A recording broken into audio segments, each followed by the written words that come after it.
Today I'm going to do some barbecuing, and here I have ribs, pork ribs and beef ribs.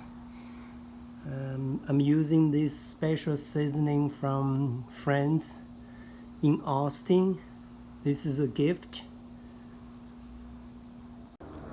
The wood we are going to use today is avocado tree branches. Barbecue started. Looks really good.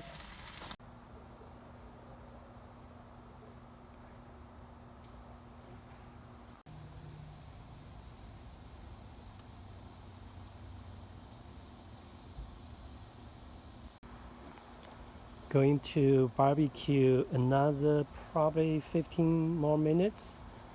Then going to wrap it with aluminum foil, put in oven for 2 to 3 hours at 250.